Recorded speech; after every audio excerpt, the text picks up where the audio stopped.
প্রবাসী বাংলাদেশিদের উদ্যোগে জাপানের শিশুদের মাঝে খাবার বিতরণ করা হয়েছে। দেশটির শিশুদের বাংলাদেশি ও হালাল খাবার সম্পর্কে ধারণা দিতেই এই উদ্যোগ। খাবারের তালিকায় ছিল গরুর মাংস, পোলাও, ডালসহ নানা বাংলাদেশি খাবার। নিয়মিতই এমন শিশুদের নিয়ে জাপানের ঐতিহ্যবাহী কিডস ডাইনিংয়ে আয়োজন করে বিভিন্ন সংগঠন। এমনই এক কর্মসূচিতে অংশীদার হয়েছেন প্রবাসী বাংলাদেশিরা। জাপানের ঐতিহ্যবাহী আয়োজন কিডস ডাইনিং। কাজের ব্যস্ততায় অনেক বাবা মাই সন্তানদের সাথে খাবার খাওয়ার সময় পান না, আর তাই শিশুদের নিয়ে খাবারের এই আয়োজন নিয়মিতই হয় দেশটিতে। জাপানের চিবা শহরে প্রতি সপ্তাহেই কিডস ডাইনিং আয়োজন করে সামাজিক সংগঠন মিনামি নাগারেয়ামা কিডস ক্যাফেটেরিয়া। প্রথমবারের মতো এই সংগঠনের মাধ্যমে জাপানি শিশুদের মাঝে খাবার বিতরণ করলেন প্রবাসী বাংলাদেশিরা। প্রবাসীদের উদ্যোগে স্থানীয় শিশুদের দেয়া হয়েছে বাংলাদেশি নানা খাবার।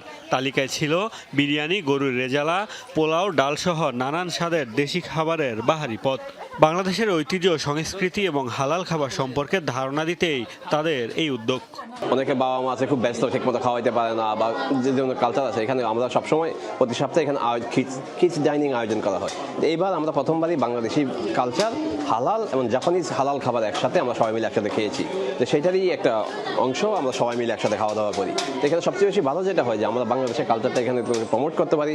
ওদেরকে আমাদের যে কালচারটা, আমরা যে মুসলিম, আমরা যে হালাল খাবার খাই, এটা ওদেরকে আসলে বোঝানোর জন্যই, ইন্ট্রোডিউস করানোর জন্যই আসলে আজকে আমাদের এই আয়োজন। সবসময় জাপানিজ খাবার নো হালাল, হালাল নাই।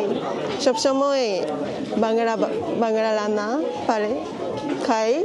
মিৎসুবিশি ব্যাংক জাপানের আইটি ডিপার্টমেন্টের ম্যানেজিং ডিরেক্টর রনি পারভেজ তালুকদার এবং চ্যারিটি অর্গানাইজেশনটির কর্ণধার সাতোমি কানাগাওয়া সহ প্রবাসী বাংলাদেশিরা এই সময় উপস্থিত ছিলেন।